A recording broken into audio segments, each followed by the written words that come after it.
No, you speak for all of them. You know that deep down what I'm saying is true.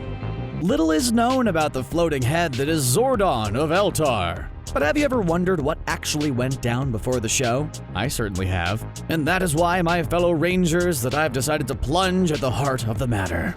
In a new series, we're treated to a few moments when Zordon still had a body and shiny armor. While brief, it gives us a first look at the powerful Zordon before Earth. In this video, I will first discuss how Zordon came to be on Earth and create the Power Rangers. Then, I'll talk about Zordon's past in Eltar, and how he might just have been the very first White Ranger. Now hop into your Zord, cause it's morphin' time! Time to pay the piper. Before we travel back a gazillion years ago to the wondrous land of Eltar, let's gather what we know about the wise talking head Zordon.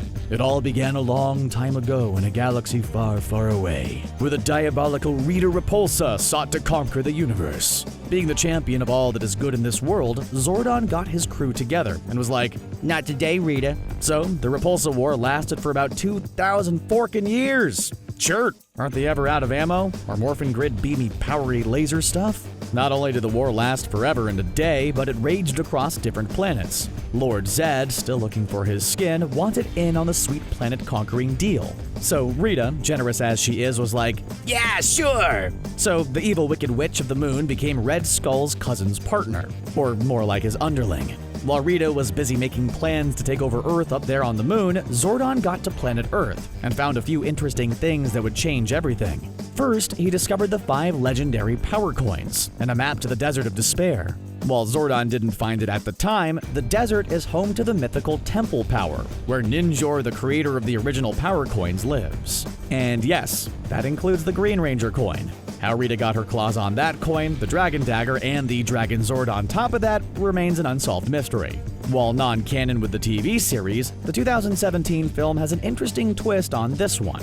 What if Rita used to be the Green Ranger, or maybe part of Zordon's elite fighters before she embraced the dark side of the Morphin Grid? A bit more on that later. Now, as the war was about to finally end, Rita invited Zordon over for a drink, telling him she wanted to make peace.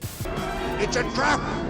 And of course it was. Rita, rotten as she is, banished Zordon into a time warp, making him immaterial. And that explains that megatube he speaks through. Now Zordon had not said his last word. Oh no. He trapped Rita and her minions in a space dumpster until they were freed by some idiot during the glorious 90s. Knowing that someone would eventually fork up, the Morphin Wizard of Eltar created the command center and a lot of neat gadgets and weapons.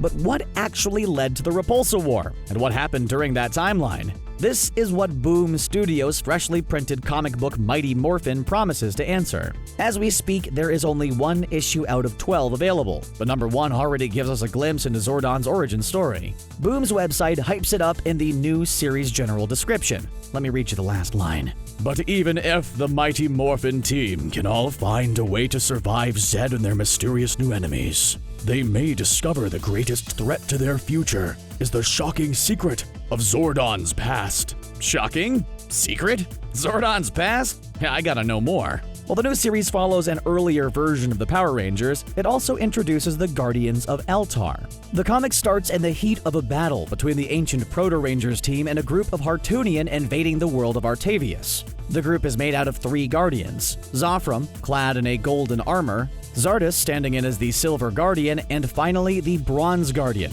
You guessed it right, Zordon. Now, that's all about that is revealed so far in the comics about Zordon's past. But the fact that the last page of the comic reveals that there is another Eltarian on Earth makes me think we'll get more of those shiny Guardians. To come back to Rita, would it be possible that she too once upon a time was one of the Guardians? Maybe another Bronze Guardian if metal types mean some sort of rank within their team. If that's correct, then it would explain how she got a hold of the Green Ranger's armor. After all, she is corrupted, and corrosion turns bronze to what color? Green.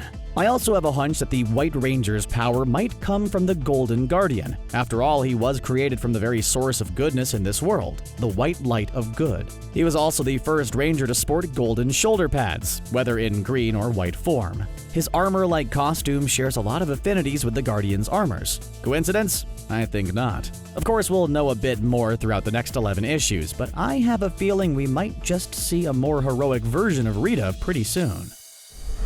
If you checked out our Power Rangers Power Source Revealed video, you know that the Morphin Grid has a lot to do with, well, pretty much everything. Keeping that in mind, what do you think was the role of the Morphin Grid, if any, during Zordon's time as a Guardian? Let me know in the comments down below, and as always, thanks a lot for watching.